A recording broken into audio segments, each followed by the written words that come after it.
Last year, feral swine caused more than $80 million in damage to Georgia farmlands and more than $1.5 billion nationwide.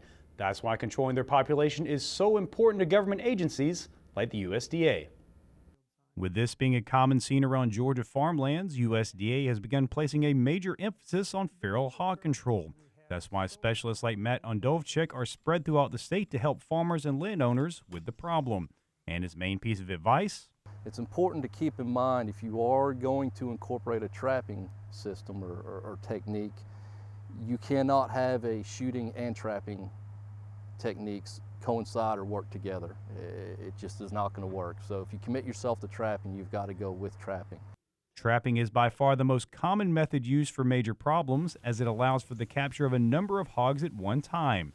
However, there are a few tips you should go by to select the right trap. By going with a larger trap, you can get more pigs in there. A larger gate, it allows them it takes away some of that apprehension a pig may have to enter in there. They're cautious. They're very, very intelligent critters. They've probably seen a trap. They've been harassed. They've been hunted. So large corral-style trap, avoid the 90-degree angles. That's where pigs will mount up on top of one another, and one's going to win the pig lottery and get out. Last year, Georgia received $300,000 in federal funds to develop better hog control programs, and part of that goes towards research, which is now working on the use of sodium nitrite, a compound used to preserve meats, to help manage the population. It reduces the red blood cells' ability to transfer oxygen to the tissues throughout the body. Humans and other mammals have an enzyme that counteracts the effects of sodium nitrite. So while it doesn't affect you or I, because of the way a pig's metabolism works, it does affect them. While this wouldn't be a silver bullet, it would be another tool that could be used to solve the problem. While what has shown promise in trials, there are still a number of questions that need to be answered. We are still several years out. We are in the research and development phase of this, if you will. We've gotten to the point where we've got the lab trials have been very, very favorable. We've submitted a package to the EPA for registration of the product.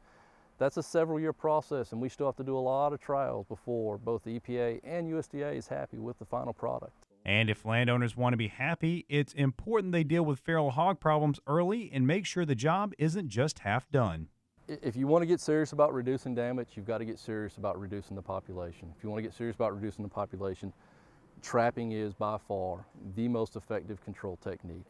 It's great if you know you have 10 pigs, it's great if you catch 8, but it's important. I always tell people, it doesn't matter how many you catch, it's how many you leave behind.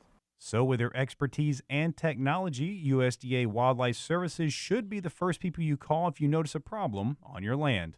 We absolutely be more than happy to provide assistance to any landowner, land manager, farmer, anybody that is having concerns.